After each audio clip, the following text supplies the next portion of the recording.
name. I'm leaving the rest up to you. Okay. Well, hello, everyone, and welcome to Learning from Home, and welcome to the Hewlett-Woodmere Library's profile of Sacagawea or Sacagawea. We'll talk about that. And the Core of Discovery Expedition. My name is Dr. Bill Thierfelder, and I'll be your host today.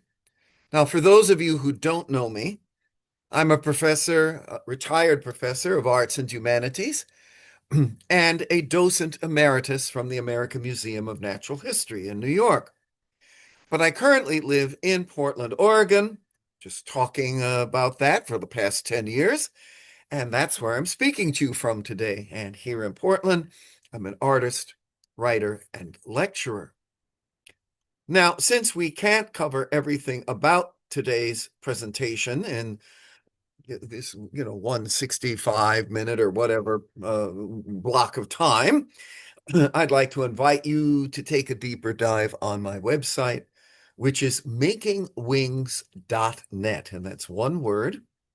And it's going to be deeper dive number 90, and I would like to demonstrate for you. So makingwings.net. And you should be seeing that, but we'll just do one last make sure share. There we go. And when you get to my website, you're going to get to the home page. Go to the hamburger menu in the upper left corner. And what you're going to find is a drop down. And again, you may visit any of these, especially my lecture schedule, which will let you know where I'm speaking coming up. But for today, we are going to go to deeper dives, and it is number 90. So go to this bunch and click on the arrow, not the words, but the arrow. And what you're going to see are a whole bunch of topics. These are programs that I either have given or will be giving in the future.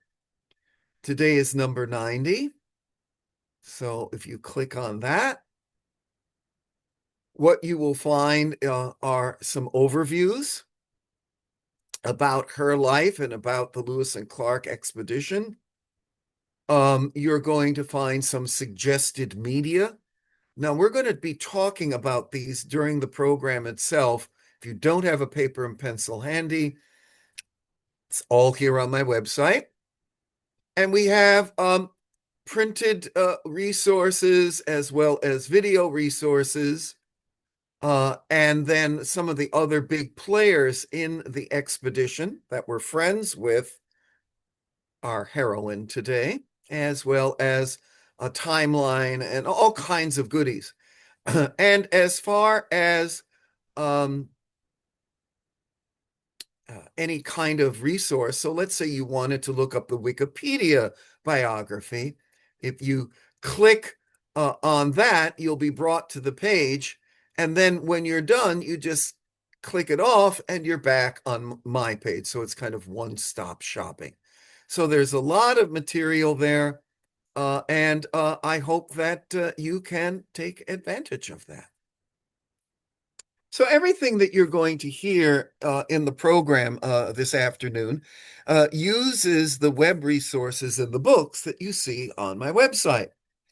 But for this presentation, I especially use the following sources to build its structure and its script: the National Women's History Museum, the National Park Service, the History Channel Timeline, the Oregon Historical Society online, the lewisandclark.org and the Lewis and Clark Trail Alliance websites, as well as vetted articles in Wikipedia and Britannica. Now, one of the things that you just saw on my website was suggested media. Now, here are three approaches to learn about her life. Joseph Bruchacz's straightforward biography uses anecdotal evidence as well as entries from Lewis and Clark's journals, among other sources. Indeed, the journals of Lewis and Clark are the primary source for our information about Sacagawea. And this edition, edited by Bernard Devoto, has excellent notes. And if you enjoy historical fiction, an intriguing novel by Deborah Ehrling called The Lost Journals of Sacagawea tells the story of the Corps of Discovery expedition, but from her point of view. It's quite good. Now, the venerable Ken Burns, perhaps you've been watching his series on the American Revolution. Well, Ken Burns created an excellent documentary about the Lewis and Clark expedition, which contains some very fair-minded passages about Sacagawea. Gary Moulton's The Lewis and Clark Expedition Day by Day is exactly what the title says it is. Like the Burns documentary, Moulton's book presents a solid look at the Indian interpreter and guide. And finally, another engaging novel, this one called Streams to the River, River to the Sea by Scott Odell, is intended for a young adult audience, but us older folk can enjoy it as well. So before we begin, let's mention two areas of research. And the first is, what do we call her and how do we say her name? Now, since no Native American Indian nation had a written language, we rely on European 19th century understanding of pronunciations and spellings. Thus, we end up with Sacagawea or Sacagawea, which roughly translates boat woman, or Sacagawea, which is used by the Hidatsa tribe in the northern Great Plains, and they were the group that captured her when she was 12 years old. And that roughly translates into bird woman. Now, in their journals, Lewis and Clark use 8 different spellings of her name and often resort simply to calling her Charbonneau's wife, and we'll talk more about him in a moment, or that Indian girl. And in his journal, William Clark often calls her Janie, a kind of variant of an army term for a woman or any kind of Jane Doe character. So on my website, I've included a very interesting video made by a park ranger at Fort Mandan in North Dakota. That's one of the stops along the expedition. And the ranger gives a detailed history of all the different spellings and pronunciations. I didn't want to use up time in our presentation today to go through that, but it's on my website. So take your pick. Now, the second area of research is her very popularity.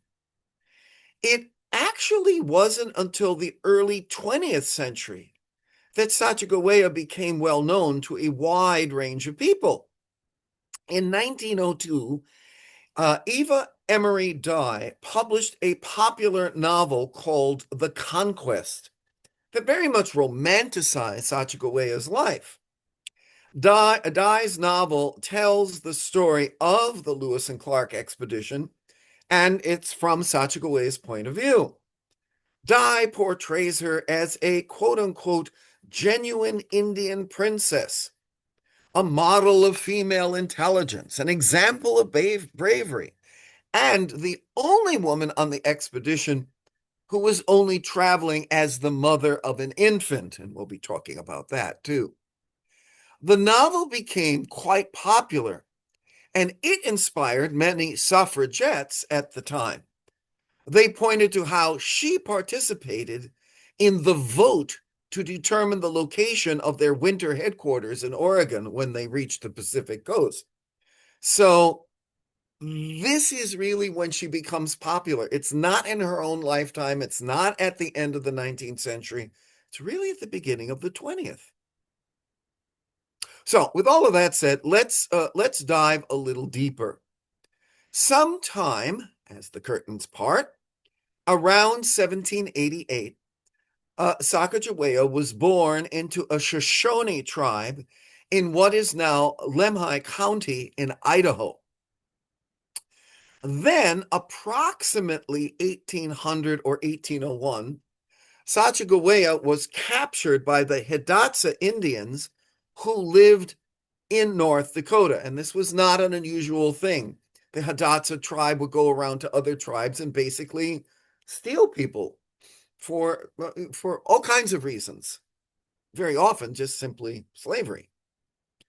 Now, we know that at around the age of 13, Sacagawea was sold into a non-consensual marriage to Toussaint Charbonneau, who was a Quebecois trapper who lived among the Hidatsa people. He had also bought another Shoshone woman known as Otter Woman for a wife. So he had two wives out of this deal. Charbonneau was variously reported to have purchased both girls from the Hidatsa, or perhaps to have won Sacagawea and the other girl while gambling. Charbonneau and Sacagawea lived with the Hidatsa people until the arrival of Lewis and Clark in the fall of 1804. Now, here's one of several sidebars that I include to give you context to the life and times of Sacagawea. In this case, I'd like to take a deeper look with you at Toussaint Charbonneau, this husband of hers, via a video from the documentary website called The Daily Dose. Now, you may have to adjust the sound on your devices, and as always is the case, you'll have to deal with YouTube's not always accurate closed captioning. So here's a little bit about Toussaint Charbonneau. Today on The Daily Dose, Toussaint Charbonneau. Born near Montreal around 1767, free trader, trapper, and explorer Toussaint Charbonneau lived among the Hitatsas and Mandan people for years as a young man, purchasing two wives from the Shoshone people, including his now famous wife Sacagawea. After Meriwether Lewis and William Clark arrived into Fort Mandan in late 1804, on March 11, 1805, the two explorers hired Charbonneau as their interpreter. And while Charbonneau initially declined their offer, he became the oldest member of the Lewis and Clark expedition at 38 years of age. Departing by boat with Sacagawea and his 55-day-old son, Jean-Baptiste, during the 2-year trek to the Pacific Ocean and back, Charbonneau proved to be an excellent chef and a great negotiator with local Native Americans. Yet his skills as a waterman proved to be wildly deficient, and after he nearly capsized a pirogue filled with vital supplies, saved only by Sacagawea's quick thinking, Lewis wrote that Charbonneau was a man of little merit and perhaps the most timid waterman in the world. Upon the expedition's successful conclusion, Charbonneau was paid $533.33 and given a land grant for 320 acres. And since Clark had developed a deep affection for Jean-Baptiste, or Pomp as the young boy was known, Clark offered to raise the boy as his own and pay for his education. After living for the next 3 years with the Mandans, Charbonneau moved the family to Missouri, where he claimed his 320 acres. And after he grew weary of farm life, he sold his land to Clark for $100 before finding work with the Missouri Fur Company in Fort Manuel Lisa in the South Dakota Territory. During his absence, Sacagawea gave birth to a daughter named Lizette before passing away on December 20th, 1812, from an infectious bout of typhus. The following year, Charbonneau formally signed both his children into the custody of Clark. For the remainder of his life, surviving records from the Missouri Territory indicates that he was wildly disliked by others, primarily due to the fact that he repeatedly hired on with rival trading companies, including Lisa's Missouri Fur Company and John Jacob Astor's American Fur Company, while his reputation was further tarnished after he abandoned a third employer, James Kipp, while on a fur trapping expedition in 1834. Over the course of his life, Charbonneau had a total of 5 wives, all Native Americans who were 16 years or younger at the time of their betrothal, marrying his last known wife, a 14-year-old Assiniboine girl, when he was more than 70 years old. After his death in 1843, he was buried most likely at Fort Mandan, North Dakota, although others believe he was buried in Richwoods, Missouri, making Toussaint Charbonneau an important yet fallible human during one of the greatest expeditions in American history. And there you have it. Okay, and there indeed you have it. So not necessarily the most savory character, but that is Sacagawea's husband. Now, we're going to be getting back to aspects of all this material as we move along. Now, meanwhile, on May the 14th of 1804, on direct orders from President Thomas Jefferson, the Corps of Discovery embarked from Camp Dubois outside of St. Louis, Missouri, in a 55-foot keelboat to begin the westward journey up the Missouri River. Their mission was to explore the newly acquired Louisiana Territory, the northern part of it, and reach the Pacific Ocean on the other side of the continent.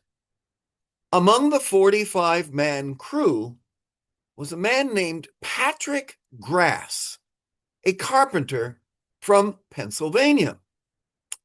Grass wrote in his journal about the expected dangers ahead, including warlike nations of savages of gigantic stature and impossible mountain ranges. The determined and resolute character, however, of the Corps, and the confidence which pervaded all ranks, dispelled every emotion of fear and anxiety for the present, writes Gass, and seemed to ensure to us ample support in our future toils, suffering, and dangers. Now, I mention Gass here because several of the Corps explorers, besides Lewis and Clark, were literate, and we know of at least 7 travel journals kept by different people during the 2-year journey. Now, at this time, it's time for another sidebar. Accompanying William Clark of the expedition was his slave, York. Yes, Clark had slaves, and York was one of them. Now, his story is in many ways just as remarkable as that of Sacagawea.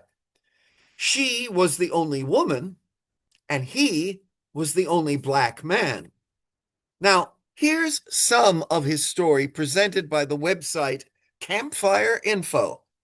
And once again, you may have to adjust your sound. And in this case, the video already has embedded captioning. So.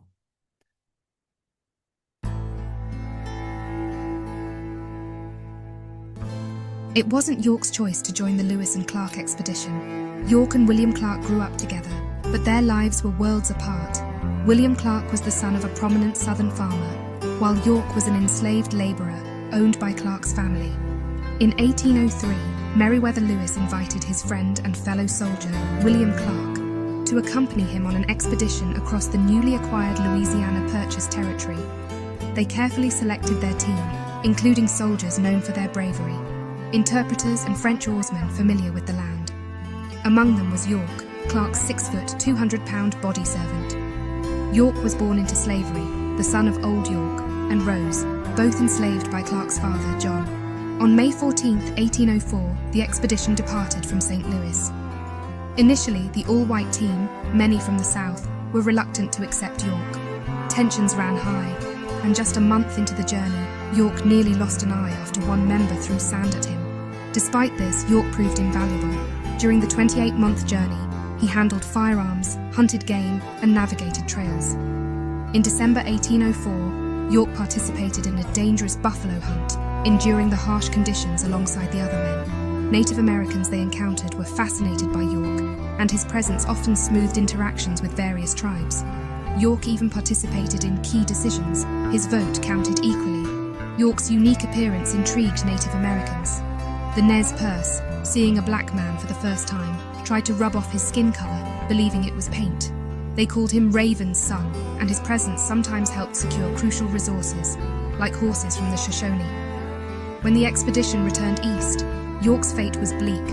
Unlike his comrades who were hailed as heroes, York returned to a life of enslavement. Despite his contributions, Clark refused to free him. Instead, York was eventually sent to a harsh farm owner in Louisville, Kentucky. York's life post-expedition was fraught with hardship.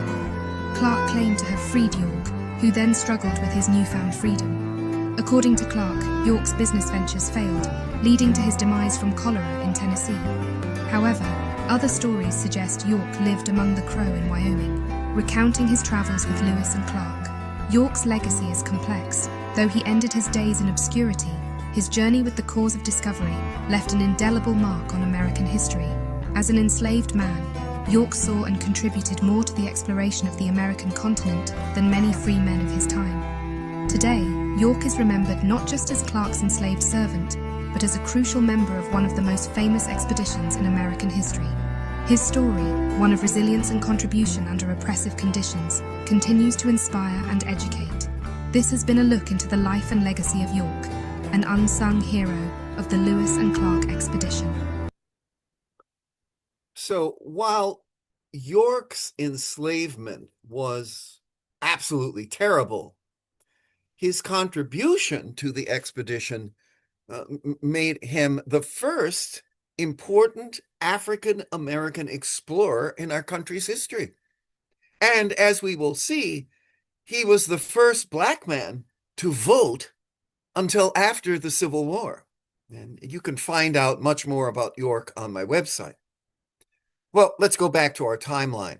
So on August the 20th of 1804, Sergeant Charles Floyd, the youngest man on the expedition, died of a suspected ruptured appendix near modern-day Sioux City, Iowa. Incredibly, Floyd's is the only death during the entire 2-year expedition.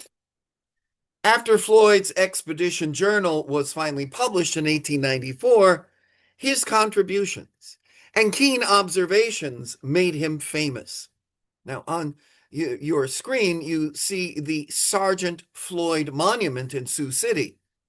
The obelisk, completed in 1901, is the centerpiece of a 23-acre park named after him, overlooking the Missouri River. Well, then comes September the 25th of 1804. Of all the expedition's encounters with Native American tribes, the meeting with the Teton Sioux, the Lakota Indians, near modern-day Pierre, South Dakota, is among the most tense.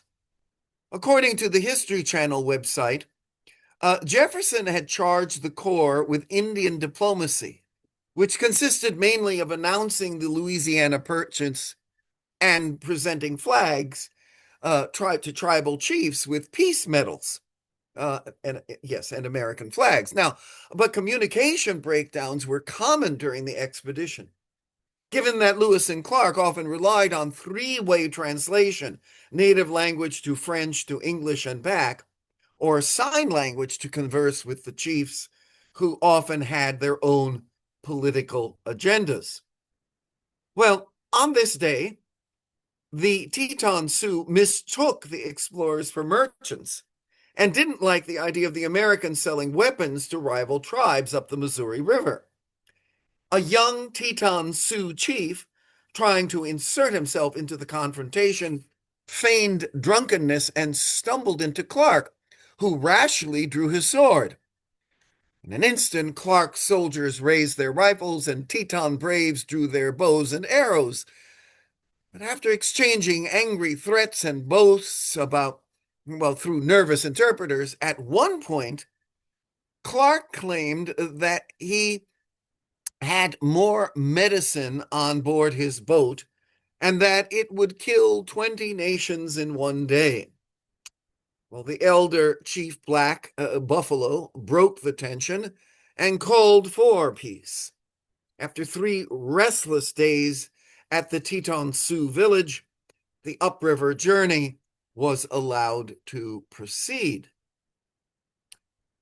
Now, in November of 1804, with winter fast approaching, the Corps constructed Fort Mandan in North Dakota, among the very hospitable Mandan and Hitatsa Indians.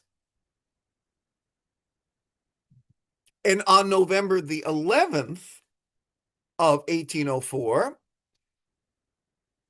Clark makes a hasty scribble in his journal and says, it's about the arrival of 2 squaws, okay, obviously misspelling of squaw, of the Rocky Mountain, purchased from the Indians by a Frenchman. Well, one of those nameless women is this famous Sacagawea. And at first, Sacagawea is something of an afterthought. As you heard in the video, she's the 17-year-old pregnant wife of Toussaint Charbonneau, a French-Canadian trader hired by Lewis and Clark as a Hitatsa interpreter. But she soon proves to be an invaluable member of the expedition. 2 days after the Corps departed Fort Mandan in the spring of 1805, in other words, they wintered there at Fort Mandan, and then in the spring they move off. Lewis writes in his journal that Sacagawea busied herself in searching for wild artichokes by penetrating the earth with a sharp stick. Her labor soon proved successful, and she procured a good quantity of these roots. Now, as you can see, Lewis and Clark may have been literate, but spelling was not one of their strengths. Now, in fairness, in the rush of days, spelling was probably not on the top of the list. And in the early 1800s, there was still no uniform or standardized spelling taught in American schools. So it's really important at this point to remember that we actually know very little about Sacagawea or her interpersonal relations with other members of the Corps. She is literally only mentioned a few times in several expedition journals.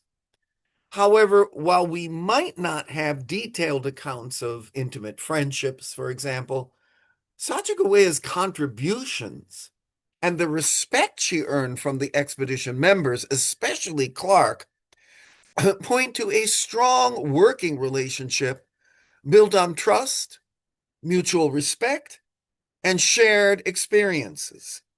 In other words, we are inferring her importance to these men. Now, one of the things we do know about her is that on February the 11th of 1805, Sacagawea gave birth to Jean-Baptiste.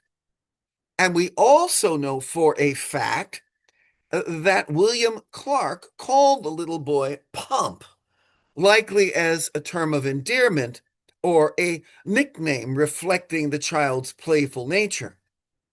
There's a possibility that the nickname was also inspired by the historical figure of Pompey, a Roman general, or perhaps even a character from Shakespeare's plays, though this is not definitively confirmed. But we do know that Clark developed a very strong attachment to the young boy and mentioned him fondly in his journals, sometimes referring to him as, quote, my little dancing boy, unquote. The bottom line is that the older man's fondness for the boy is evident in Clark's actions, including providing for Jean-Baptiste's education and care after the expedition. We'll talk more about that a little later. Well, why don't we find out a little bit more about this son of Sacagawea, Jean-Baptiste Charbonneau? He was an American explorer, guide, fur trapper, trader, military scout during the Mexican-American War, mayor of Mission San Luis Rey de Francia, and a gold digger and a hotel operator in Northern California. And by gold digger, I don't mean how we usually use that term. He literally dug for gold during the Great Gold Rush. We do know that Jean-Baptiste was born in Fort Mandan in North Dakota, and he accompanied his parents, Sacagawea and Toussaint, as they traveled across the northern Louisiana Territory with the Lewis and Clark expedition. And after the death of Sacagawea in 1812, the boy went on to live with William Clark in St. Louis, Missouri, where he attended St. Louis Academy. And Clark paid for his tuition, his room, and board for many years. And then, in 1823, a German aristocrat and adventurer named Duke Paul Wilhelm of Württemberg traveled up the Missouri River, and there he met young Charbonneau, and he took him to his castle in Stuttgart. There, Charbonneau fathered a son who died within a year, and after 6 years in Europe, both men returned to America in 1829.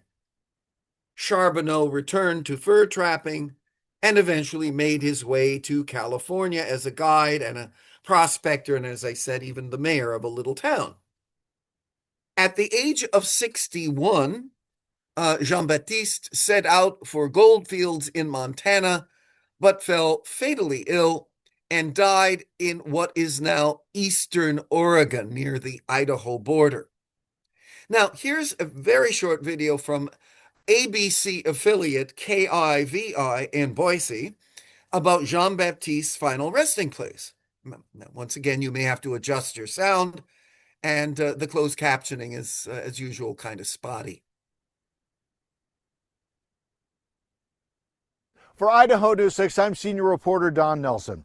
Every fourth grader in Idaho learns about Sacagawea, who led the Lewis and Clark expedition across the Northwest. What they may not know about is her famous son, who was the youngest member of that expedition, died at this spot over 150 years ago. You will have to hit the back roads to find this historical site across the border near Jordan Valley, Oregon. It's a place wide and open and looks very close to what it probably did 200 years ago, a place where Jean-Baptiste Charbonneau is buried. Charbonneau, the son of Sacagawea and a French fur trapper, was the youngest member of the famous Northwest expedition. We have this infant that is traveling along the expedition, and I think that there is an interesting story to be told about the symbolism of what she meant and what he meant to the expedition in terms of providing this concept of peace as the expedition traveled through unknown territory with the tribes. Charbonneau grew up to be a respected explorer, guide, fur trader, and military scout. Hannelore Hine with the Idaho Historical Society says, unfortunately for somebody who had such an interesting childhood, he never kept a diary. Everything that we know about Jean-Baptiste Charbonneau came from the recollections, the written records, the memories of others.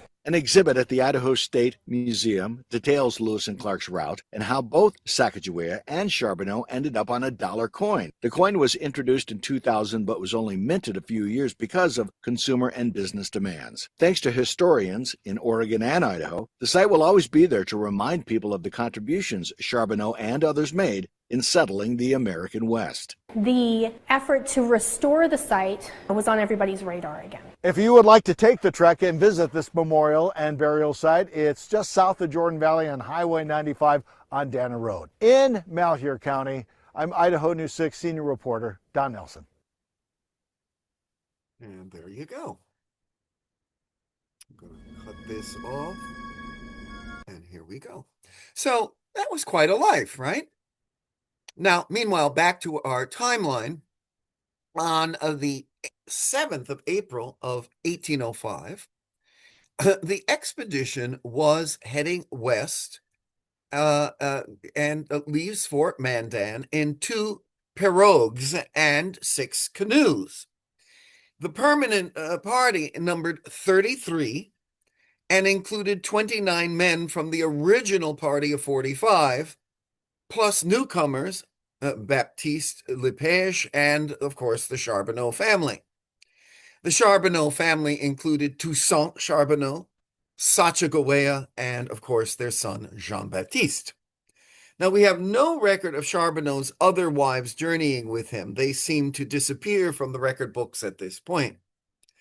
The other dozen men from the original 45 returned to St. Louis with specimens and artifacts of what they had collected so far.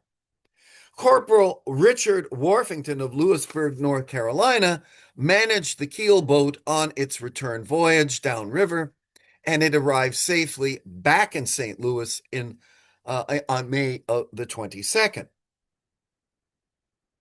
Now, for me, the biggest point really is that Sacagawea is traveling with a newborn. Now, imagine that.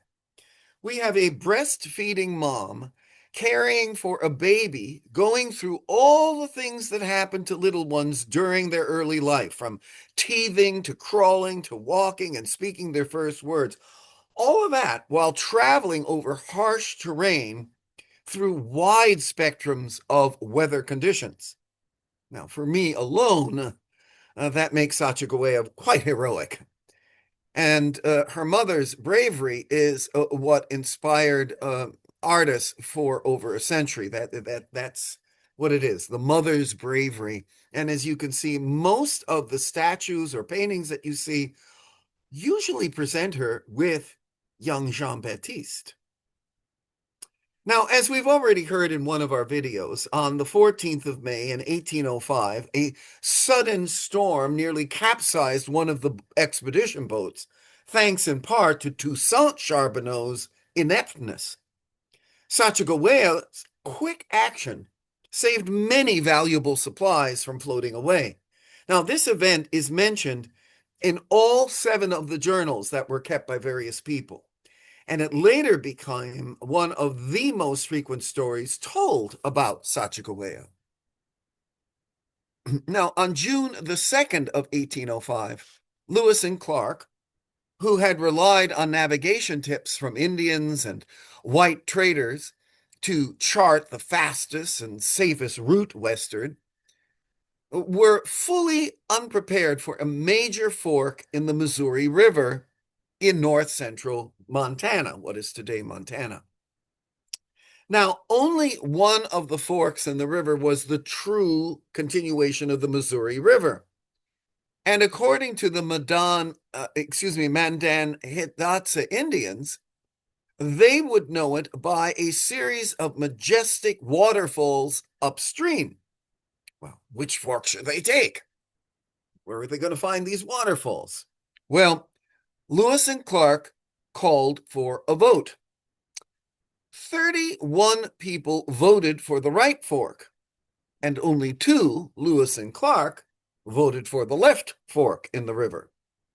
Well, not willing or not wanting to defy their core, Lewis and Clark sent exploring parties up each fork and had them report back. A second vote was taken with exactly the same result. Well, once again, it's important to note that York and Sacagawea were full voting members of the expedition. And this fact infers something about the respect the entire Corps had for them and that they had for each other. So on June the 13th of 1805, anxious to prove he was right about which fork to take, Lewis scouts ahead on the left fork and is overjoyed to find, indeed, those waterfalls, the Great Falls, describing them as truly magnificent and sublimely grand object, which has from the commencement of time been concealed from the view of civilized man. So Lewis was correct about taking the left fork, and the rest of the Corps were mistaken. But we have no evidence in any of the journals to say that Lewis went back to them and said, "I told you so." He evidently was quite gentlemanly about the whole thing. Now, unfortunately, it is abundantly clear that the Corps would have to carry their boats around the falls. Lewis told the Corps that the portage was going to be difficult and would definitely require more than one day. But the Corps worked, as always, as a team, and it built wagons from felled trees and dragged the canoes and equipment across miles of unforgiving terrain. It was a daunting task. But Sacagawea, despite having to carry her infant, joined in with the men, and they accompanied the grueling task. So Sacagawea was lifting, shoving, pushing, doing all of this stuff, all the while with the baby kind of strapped to her, papoose style, onto her body. I don't know how you do that. It's whole new reverence for moms and definitely for Sacagawea.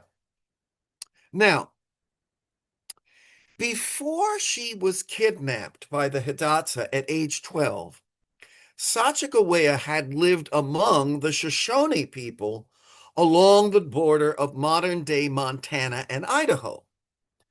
Well, by August of 1805, Lewis and Clark believed the fate of the expedition depended on finding a Shoshone tribe and buying horses from them.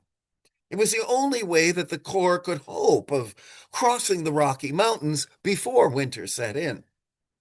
Well, while Sacagawea didn't literally guide the expedition, her childhood memories provided valuable clues that they were on the right path.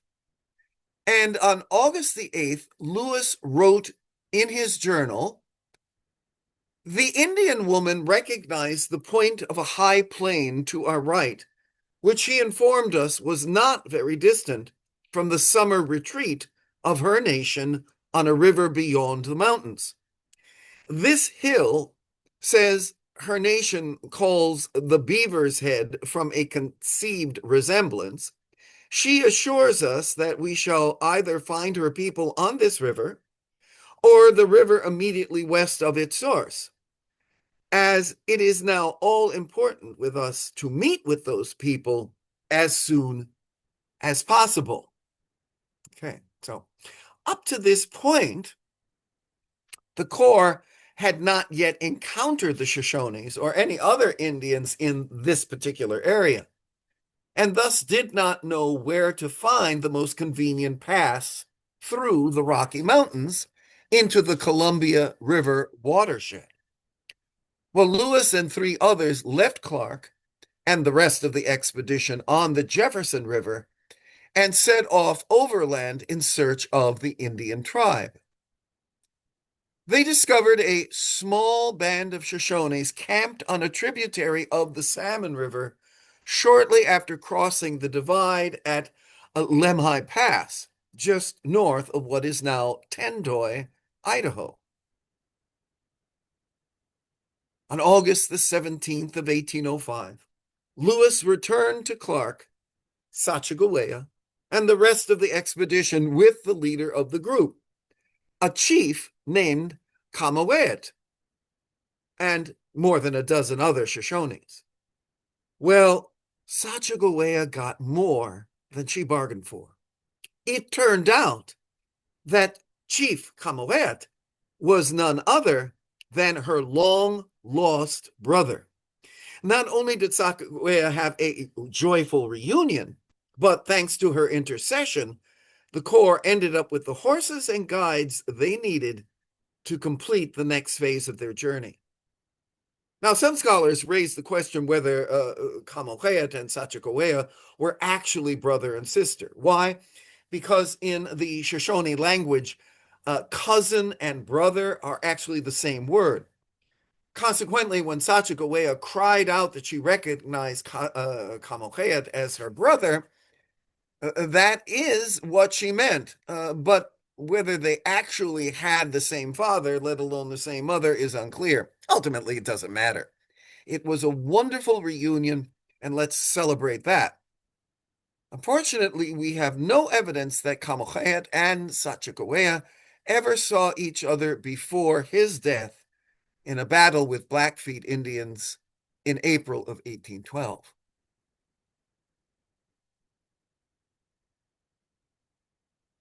So now we reach September 11th of 1805. Even with horses and a Shoshone guide named Old Toby, the crossing of the Bitterroot Mountains in Idaho proved to be the most grueling and potentially life-threatening leg of the entire journey. The snow on the western flank of the Bitterroots was already deep, despite the fact that it was only mid-September. And even Old Toby got lost at one point, and some of the horses slipped and tumbled. On top of that, the men, who had grown accustomed to eating 5 meals of meat every day in the game-rich Great Plains, began to starve. In fact, they became so desperate that they eventually started eating the horses. And that brings us to our next sidebar about Old Toby. So who was Old Toby? Now, the information we have comes from core journals and oral stories from the Shoshone tribes. Thanks to the Indian stories, we know that he died in 1858, but we don't have a birth year, and that his given name was Pekequinha, swooping eagle. We also know that he was a war chief of a band of Western Shoshone people. Well, Old Toby was said to have traveled west of the Bitterroot Mountains previously and to know the best passes through which to cross them. He also knew how to reach a navigable river, the present-day Clearwater River, whose waters ultimately drain into the Columbia River. Lewis and Clark thus hired him to guide the expedition overland for their portage through the mountains and then accompany them downstream to the Columbia River. Well, Old Toby guided the expedition for several weeks in the autumn of 1805, along with at least 2 other Shoshone tribesmen, Tetoharksky and Twisted Hair.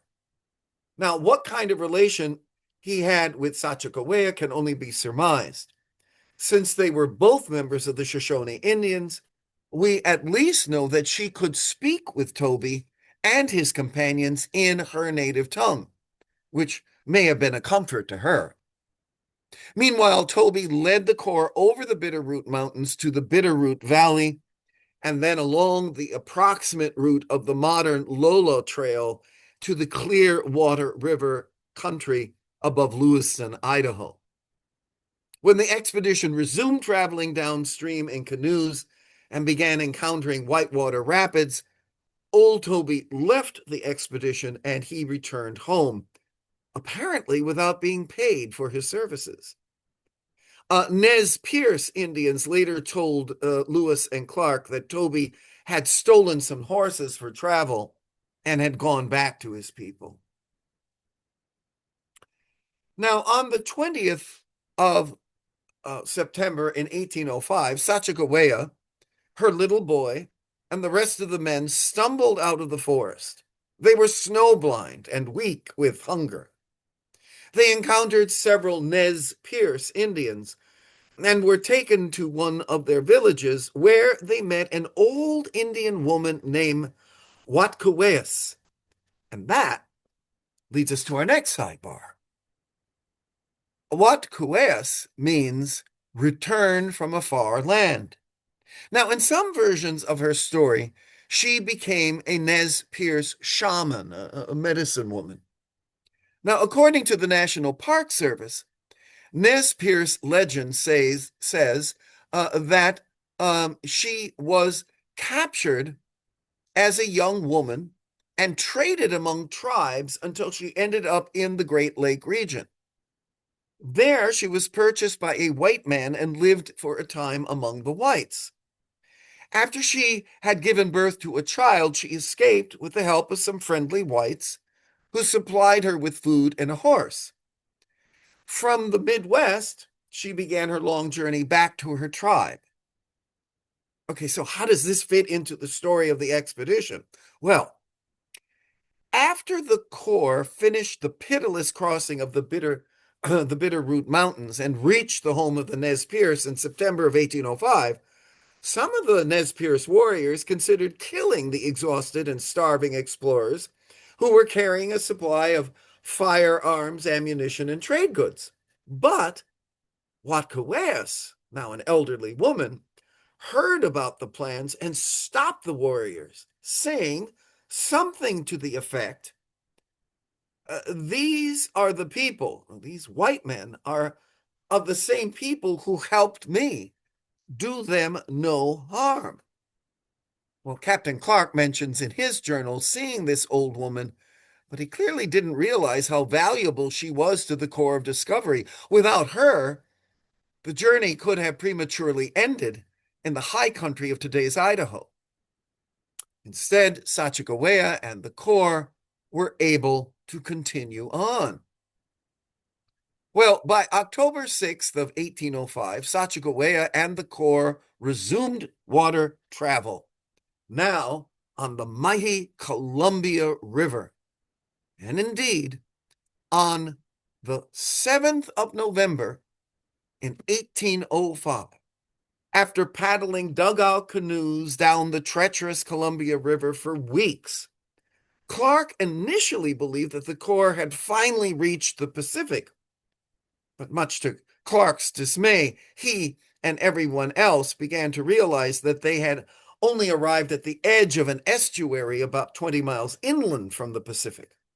Powerful waves and strong winds swamped the canoes, and the Corps appeared to be stuck in place. And by the way, it was those waves and winds that made them think, oh, we've probably reached the ocean. Well, no, you haven't. You have 20 miles to go.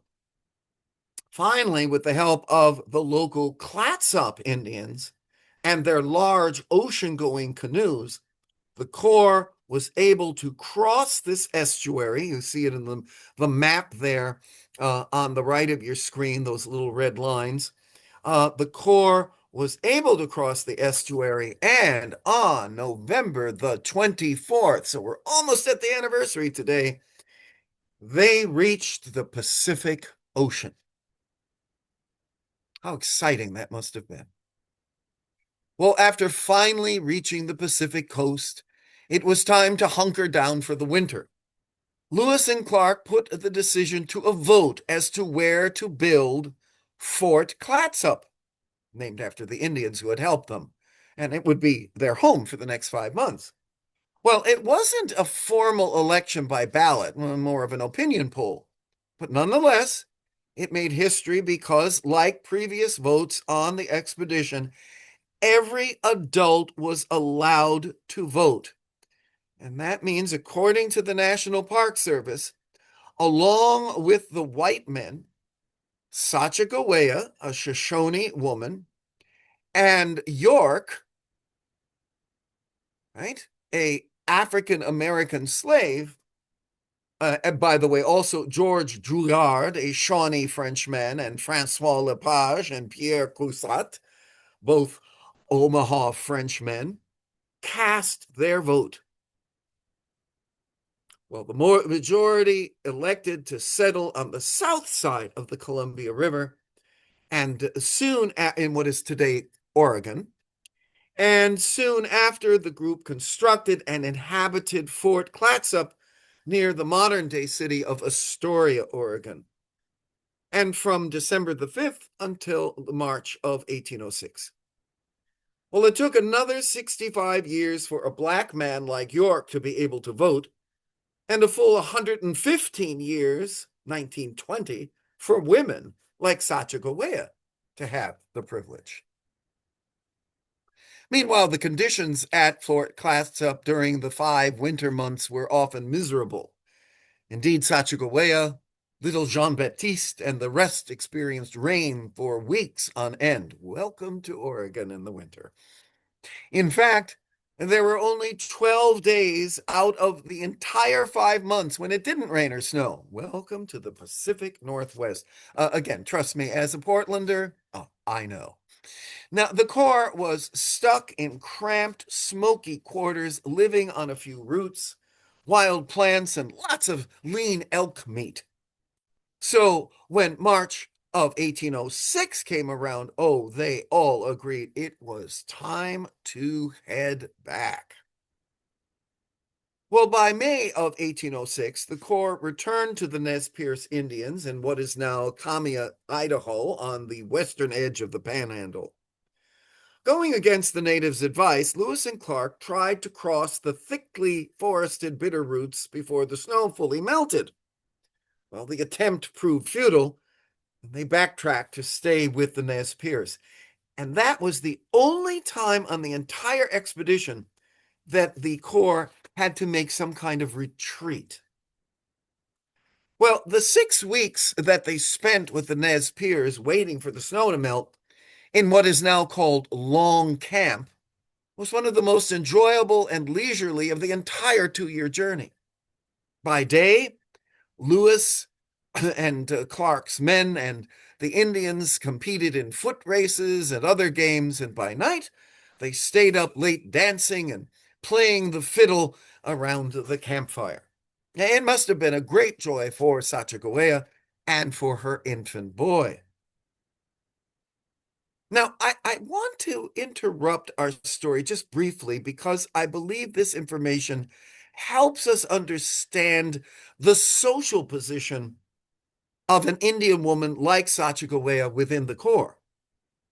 In one journal entry, Meriwether Lewis wrote that multiple tribes had a curious custom of offering wives and daughters up to traders. Plains Indians believed that spiritual powers were passed between people during sex, and that a husband could become a better hunter or more knowledgeable of medicines if his wife had sex with a powerful man and then had sex with him. So basically, he was pimping out his wife. Now, as historian and biologist Spencer Newhart points out, Clark's strapping black slave, York, was a novelty to the tribes and did as much spiritual power passing as anyone. While visiting the Arikara tribe, a warrior volunteered to stand guard outside a lodge all night, while York and the warrior's wife were inside.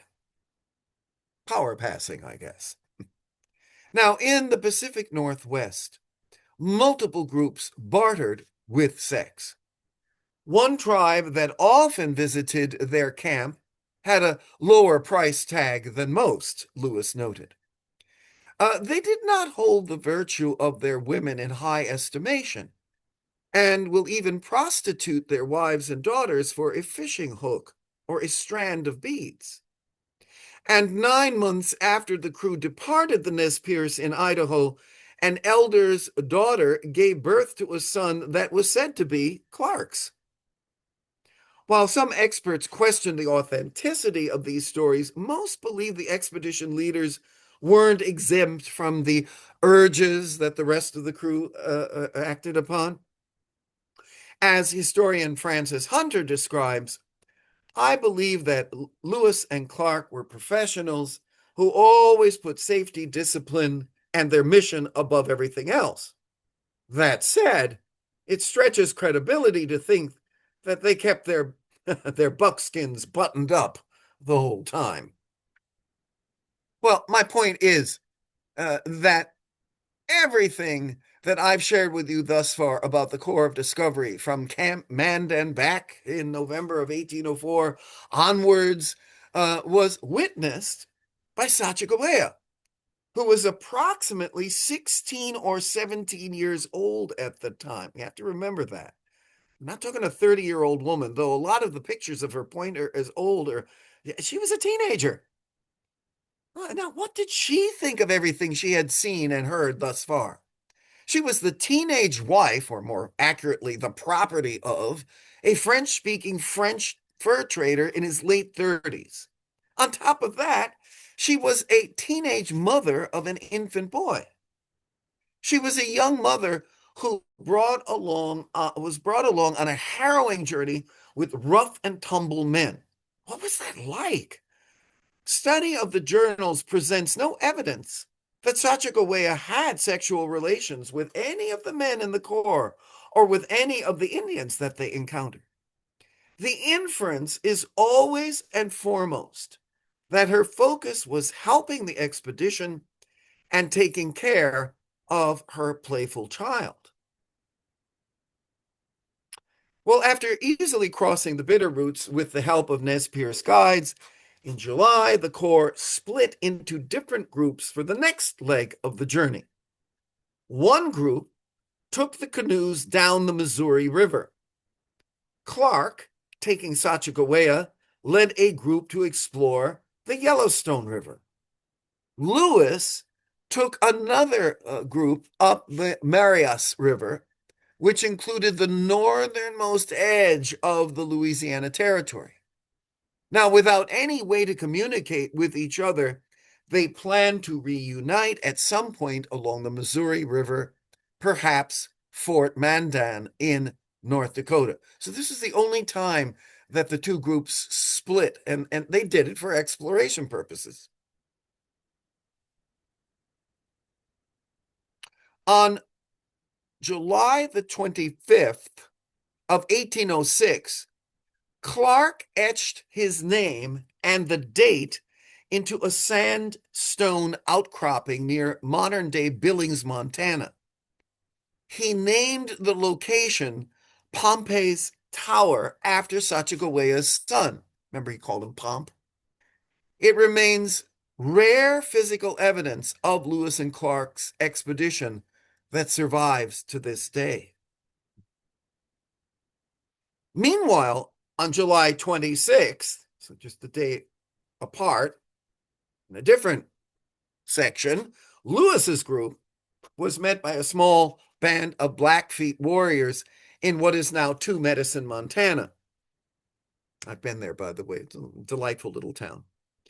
After camping together overnight, Lewis and another member of the party caught the Blackfeet trying to steal their guns and horses, and they killed two of the would-be robbers. Those proved to be the only native deaths on the entire 2-year expedition. Now, Lewis was so concerned that the Blackfeet would come after him that he and his men rode away for almost 24 hours straight to get down the Missouri River and meet up with the rest of the party, taking the northern route, who were taking the northern route back to Fort Mandan. Sadly, these would, of course, not be the only deaths of indigenous peoples in American history. According to historical estimates, approximately 2 to 4 million Native Americans died during the 19th century Western expansion in the United States, primarily due to violence, disease, displacement, and starvation brought on by the influx of settlers.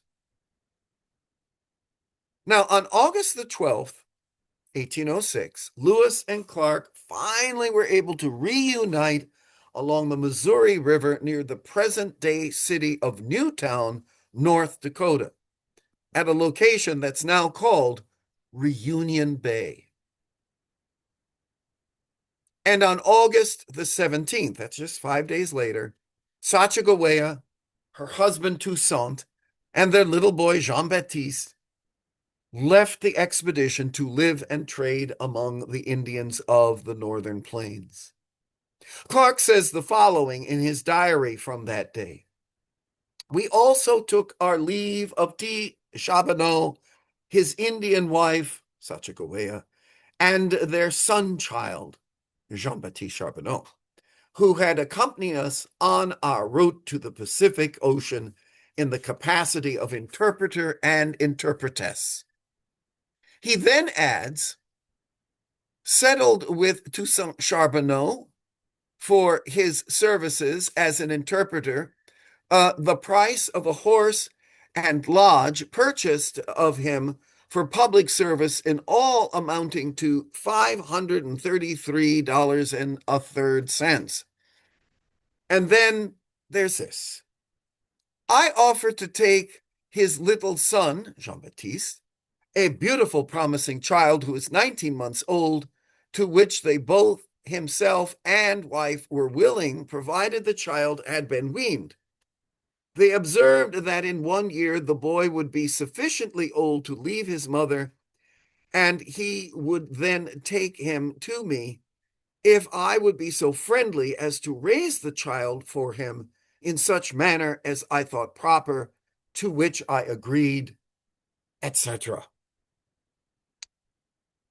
Well, that leaves us with a question, doesn't it? Why would Sacagawea agree to such a thing, especially after bonding with little Jean-Baptiste? Well, first off, because she was a woman living in a deeply male-controlled world, Sacagawea would probably have had little say in the matter. On another level, however, she would probably have agreed to let Clark raise her son because Clark offered him a better life with education and stability in St. Louis. She probably saw such a life as superior as an opportunity compared to the nomadic lifestyle that she and her husband would be living as fur traders. Essentially, she believed it was the best option for her son's future.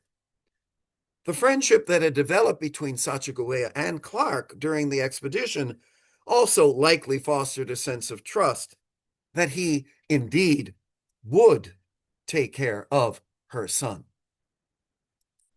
Now, 3 years later, in the fall of 1809, Sacagawea, Toussaint, and Jean-Baptiste traveled to St. Louis, where Toussaint decided to take the kind-hearted Clark up on his offer. Clark would provide the Charbonneau family with a farm, a land to farm, if the parents would agree to let Clark educate Baptiste. So Little John was baptized on December the 28th of 1809 with Clark as his godfather. Now, the farming plan, as we heard it in a video much earlier in this presentation, that didn't work out. However, Sacagawea and Toussaint left Baptiste in St. Louis with Clark in April of 1811 so that they could join a fur trading expedition further north. So farming didn't work out, and so Sacagawea and her husband, they left the boy, full stop, with Clark. Now, this separation must have been extraordinarily difficult for Sacagawea, but she must have wanted what she thought was best for her boy. Now, here's where trying to piece together a full story becomes difficult. Sometime in 1812, Sacagawea gave birth to a daughter named Lizette. By December of that year, Sacagawea died, possibly of complications from the birth or some unidentified illness. One of the videos we watched said it was typhus. We just don't know. She was at this point around 25 years old. Now, we do know that Clark officially adopted Lizette and Jean-Baptiste in 1813 and saw to their education as they grew up, some of which was at a Catholic boarding school in the St. Louis area. As we've already heard, Sacagawea's son, Jean-Baptiste, traveled through Europe before returning to the United States as a fur trader. He also scouted for explorers and helped guide a Mormon battalion in California before becoming the mayor of a small Mormon enclave, a hotel clerk, and a gold miner. As we heard, he died en route to the Montana goldfields near Donner, Oregon, in 1866. Meanwhile, little is known of Lizette's whereabouts prior to her death at the age of 19 on June the 16th of 1832. And we know that date because she was buried in the old Catholic Cathedral Cemetery in St. Louis. And their father, Toussaint Charbonneau, died in 1843. Now, according to Andrew Guilford, professor of history and environmental studies at Fort Lewis College in Colorado, one area of recent interest is her relationship with Clark. The expedition journals provide some dramatic scenes that have piqued the imaginations of many. In the freezing bitter roots, facing starvation, Sacagawea offered to share with Captain Clark a crust of bread that she had kept hidden on her person to feed her baby. Of course, John Baptiste. And during that cold, wet Christmas at Fort Clatsop, she presented Captain Clark with a stunning gift of 24 white weasel tails, the most valued fur from the Rocky Mountains. Did she admire Clark because he was such a contrast to her lout of a husband Charbonneau? Or was there more to their relationship? Well, Guilford also cites until very recently, no one has dealt with the complex issues of female representation surrounding Sacagawea. This is surprising, since she has more statues erected to her honor than any other American woman. And yes, that is a Guinness World Book of Records factoid. In America, there are more statues of Sacagawea than any other woman. The height of Sacagawea representation came at the turn of the 20th century. And by the way, all of those statues come after the 20th century, 1900. As the Daughters of the American Revolution and other women's groups sought to create a female heroine to take her rightful place in American history. Sacagawea succeeded as a female symbol of bravery and personal independence, yet she also represented stoicism, loyalty, motherhood, and native participation in the expedition. Now, what does that say about us as Americans, and what does that say about her? Well, today, Sacagawea is claimed by three groups: the Northern Shoshone in Idaho, the Eastern Shoshone in Wyoming, and the Hidatsa in North Dakota. According to the National Park Service and historian James Ronda, Sacagawea died of a quote-unquote putrid fever on the 20th of December of 1812 and was buried at Fort Manuel on the Missouri River near the present-day border between North and South Dakota. The Eastern Shoshone Indians, however, believe she lived to be an old woman and is buried in the Wind River Mountains to the west of the Sacagawea Cemetery near Washakie. We may never know the true story, but we do know that for the indigenous peoples of the Northern Plains and the Pacific Northwest, she was and is iconic. Now, she was and is many things to many people. She's a young mother traveling with a baby, a multilingual interpreter and guide, a friend to Lewis, Clark, and the entire Corps, an all-around determined young woman who was in her teens when she became part of America's greatest expedition. Well, thanks so much for being here today. Again, if you want to learn more, please take Deeper Dive number 90 on my website, makingwings.net. And now, before we talk about our next presentation, it's time for you to share your thoughts and ideas. Thank you very much.